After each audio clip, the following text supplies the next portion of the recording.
asyrikhu fi amri kay nusabbihaka katsira wa nadhkuraka katsira. Berdoa agar Nabi Harun kakaknya itu dipilih oleh Allah menyertai perjuangan beliau.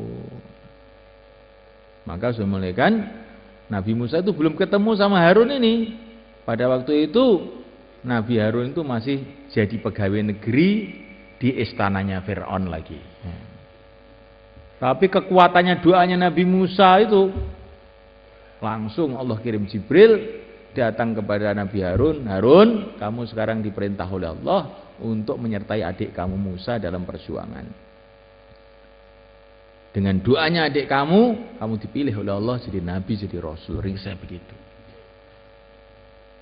Di doanya orang berjuang itu penting. Maka anak-anaknya belajar di sini, bapaknya, ibunya hidupkan amal masjid, hidupkan suasana dakwah di kampung-kampungnya.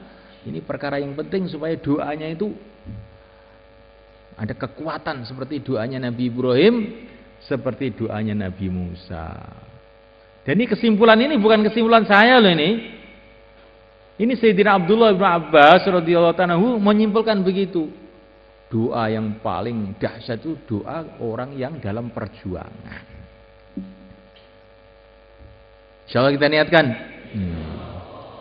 Jadi khidmatnya ibu, niat tulusnya ibu, perjuangannya ayah dengan doanya, ini adalah sangat mempengaruhi keberhasilan anak-anak kita. Insyaallah. Masya Allah, semalekan. Mahal semalekan. Anak yang soleh, yang bermutu itu mahal. Jangan kita ini ada pikiran, alah anak pokoknya kita kirim ke santren sudah. Mau jadi apa? Oh, jangan begitu. Anak soleh itu mahal. Begitu mahalnya anak soleh sampai Nabi Ibrahim alaihissalam merengek-rengek kepada Allah minta anak soleh.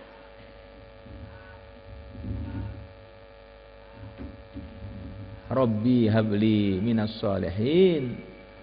Ya Allah, berikan kepada aku anak yang soleh.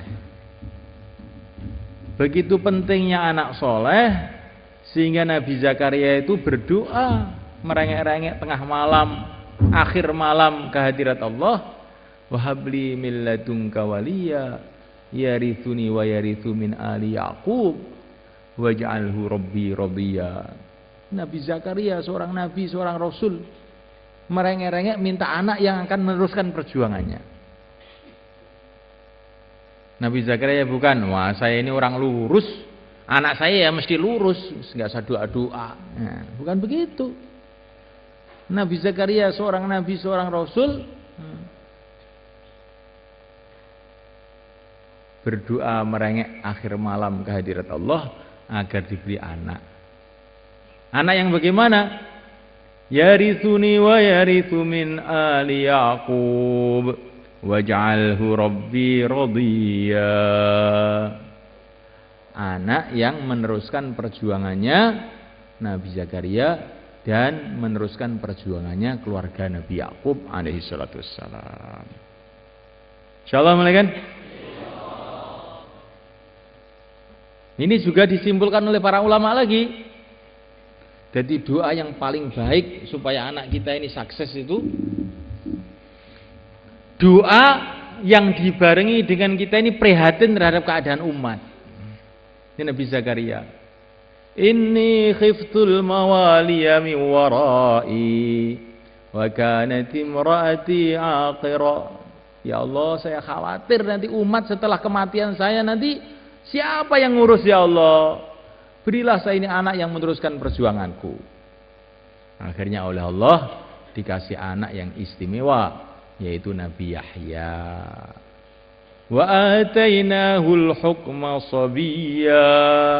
Nabi Yahya itu masih kecil itu sudah jadi nabi. Nabi itu kebanyakan diangkat jadi nabi setelah umur 40 tahun.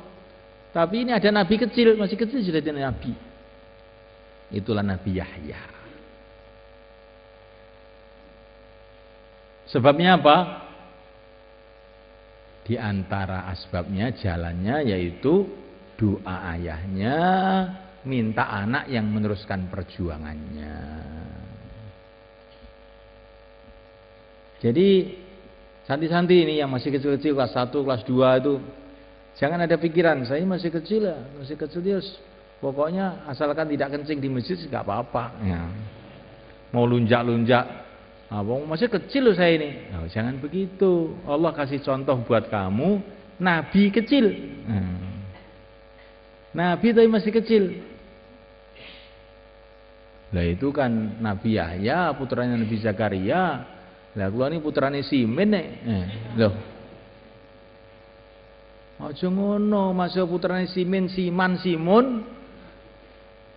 Kowe iki ya kawulane Gusti Allah ya eneng padane kalau Nabi Zakaria kuwi. Masa kowe iki wong Mboro, Madura kuwi ya eneng padane kalau Nabi Yahya. Ya padha-padha kawulane Gusti Allah. Jalu'a. Jadi semua perkataan yang membuat kita ini jadi lemah itu buang. Datanglah perkataan-perkataan yang membuat kamu itu maju. Ya Allah, saya ini bukan anaknya Nabi Zakaria ya Allah. Tetapi ayah saya itu hamba Allah, ibu saya juga hamba Allah. Allahumma inni abduka wa ibnu abdika wa ibnu amatika nasiyati biyadika. Begitu doa yang diajarkan Nabi. Ya Allah, aku ini hambamu, ayahku hambamu, ibuku juga hambamu. Maka terimalah keluargaku ini sebagaimana engkau telah menerima Nabi Zakaria, walaupun kecil tapi sudah lurus alim. Nabi Yahya itu masih kecil, itu umur 3 tahun apa begitu, ketemu teman-temannya diajak main-main. Ya, ayo dolanan, main-main yuk. Nabi Yahya itu masih kecil itu. Nah, enggak. Kenapa enggak? Allah menciptakan aku bukan untuk main-main. Lah untuk apa? Untuk ibadah. Nabi kecil gitu. Ini ada kecil-kecil ini bagaimana kalau ditanya? Ayo main-main. Gimana? Nah, saya diciptakan bukan untuk main-main, untuk ibadah. Walaupun anak kecil semalekan ini, terutama bapak-bapak, ibu-ibu yang masih di rumah ya. Walaupun kita ini punya anak kecil pasti umur 3 tahun, 4 tahun. Kenalkan dia kepada Allah, kenalkan dia kepada Rasulullah. Kadang-kadang anak kecil itu punya iman, punya kefahaman yang kita tidak kira-kira. Saya itu pernah pergi ke Surabaya sana bersama anak kecil umur 3 tahun gitu. Tahu-tahu itu anak itu bilang sama saya, doa saya sudah makbul. Doa apa kok doa makbul itu? Tadi saya habis sholat doa minta roti. Kok saya tuh jalan di depan masjid tadi dikasih roti oleh orang. Sama saya doa minta kerudung, dikasih kerudung juga sama orang, mekena. Di sana di Ampel Surabaya sana. Aneh nggak ini? Anak umur 3 tahun tapi merasa dia ini makbul doanya. Dan memang betul-betul makbul. Jadi iman itu bukan mesti kalau besar itu baru punya iman. Kadang-kadang anak kecil itu punya iman yang tidak dimiliki orang besar. Maka kita hati-hati. Anak-anak kita kenalkan kepada Allah. Sebagaimana yang diarahkan Nabi kita bagi baru lahir dikenalkan kepada Allah. Allahu Akbar, telinga kanan, telinga kiri.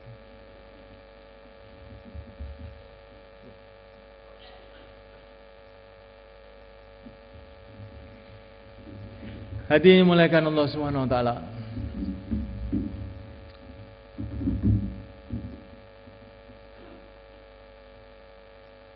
Pengorbanan ayah, pengorbanan ibu, fikirnya ayah, fikirnya ibu, doanya ayah, doanya ibu sangat bernilai untuk anak-anaknya.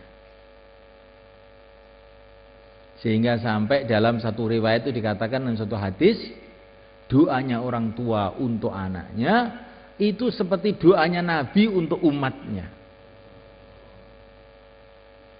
Maka hati-hati itu jadi ayah jadi ibu itu. Doa-doa kamu itu sangat bernilai.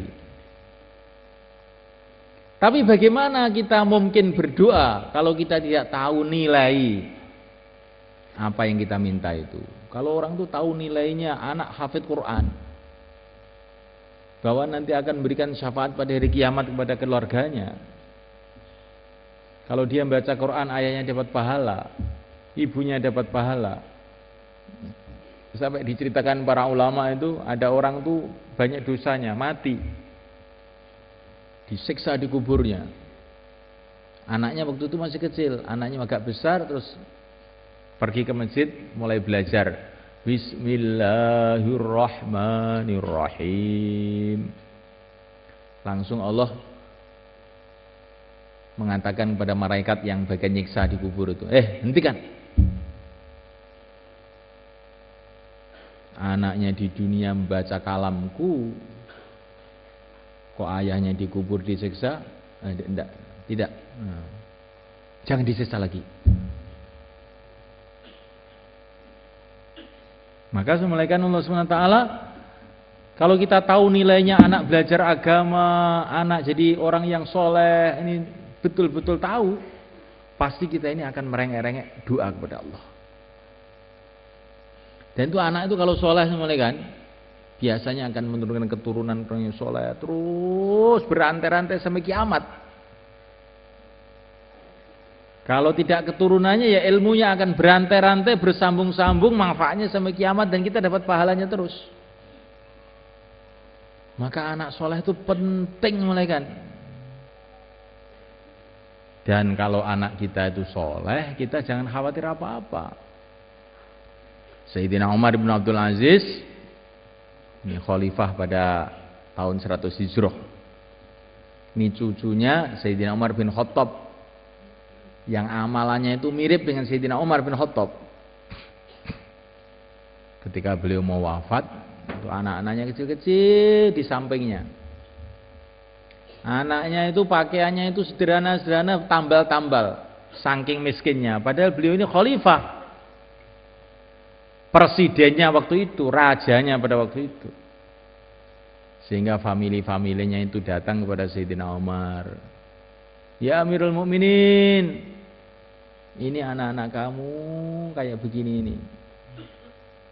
Ini saya punya harta halal 100%. Saya berikan kepada kamu. Saya tidak perlu harta, sudah mau mati untuk apa harta? Kalau engkau tidak mau, kau kasihkan anak-anak kamu. Tidak perlu anak-anak saya harta. Kan miskin-miskin anak kamu, tidak perlu. Jangan kamu kasih harta anak saya. Anak saya ini, kamu tahu ya, anak saya ini, kalau dia soleh, sudah dijamin oleh Allah. Wallahu yatawallas shalihin. Allah akan memelihara, menjaga orang-orang soleh. Kalau sudah dipelihara oleh Allah, dijaga oleh Allah, untuk apa saya risau? Untuk apa saya kasih bekal? Allah sudah jamin. Kalau anak saya ini nakal, nah, anak nakal kok dikasih bekal, nanti tambah untuk nakal nanti. Gak usah kamu bantu apa-apa anak saya. Kemudian beliau wafat. Setelah beliau wafat, apa yang terjadi?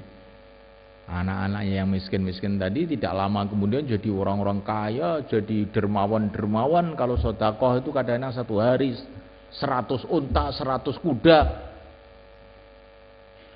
Ini barokahnya amalan orang tuanya. Dan husnuzonnya orang tuanya kepada Allah. Jadi wali murid itu jangan berpikir, nanti kalau anak saya itu untuk agama, nanti terus bagaimana makannya, minumnya. Loh, itu pikiran yang tidak benar. Ini yang dia dikasih cerita. Ada satu orang datang ke Pakistan, ke Rewin, ketemu Syekh Abdul Wahab. Maka orang tadi mengatakan, Syekh, anak saya ini 5, yang 4 itu sudah punya pekerjaan semua, sudah mandiri semua. Tapi yang satu ini hanya ngaji saja, Syekh. Doakan ya supaya ini yang ngaji ini apa itu ya dapat pekerjaan, dapat penghidupan yang baik. Maka Syekh Abdul Wahab itu marah, melotot. Bodoh kamu. Orang yang sudah amal agama dekat kepada Allah malah kamu risaukan. Anak kamu yang ngurus dunia saja malah katanya sudah kamu rasakan aman. Kamu itu minta doa keliru. Mestinya kamu itu yang 4 ini belum amal nih Syekh, kamu doakan dia dapat hidayat begitu, bukan yang sudah amal malah kamu risaukan, yang tidak amal malah tidak kamu risaukan. Ini orang kualik ndasmu. Ngoten lho, Pak, pikirane wong ngoten niku. Mboten. Niki mun kula tingali mulai zaman biyen. Mulai zaman dulu enggak ada kiai kelaparan tuh enggak ada. Malah sekarang tuh banyak kiai mati karena kegemukan. Ya. Kebanyakan makan. Ya. Bukan kelaparan. Kemarin saya baru akad walimah di Syafi'iyah itu, ada anak-anak yang saya kirim ke Bunta itu.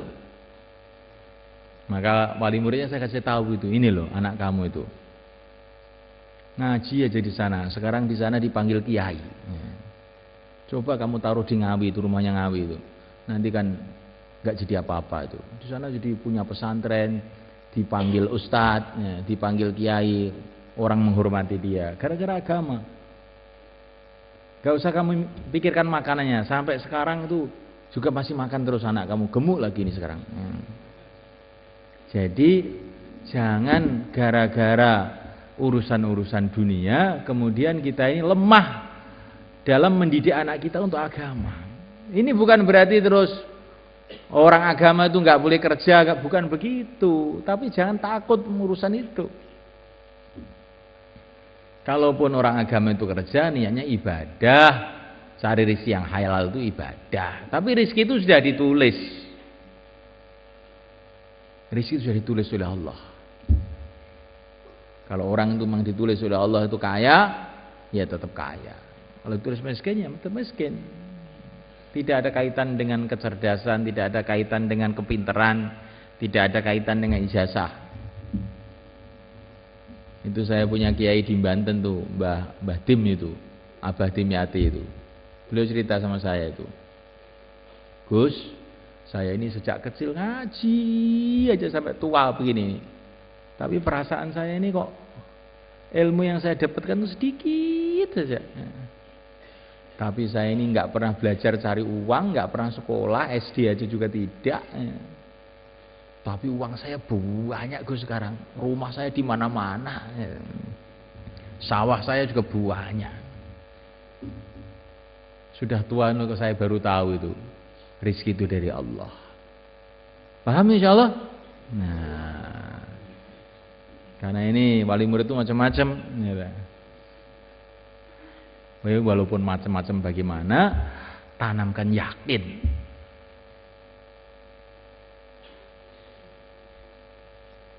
Saya dengan kamu, dengan semua santri sama saja.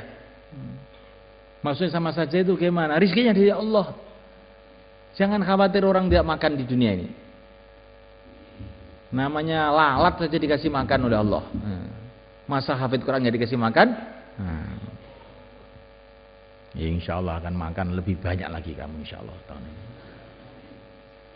Kenapa di pondok itu makannya cuma 2 kali?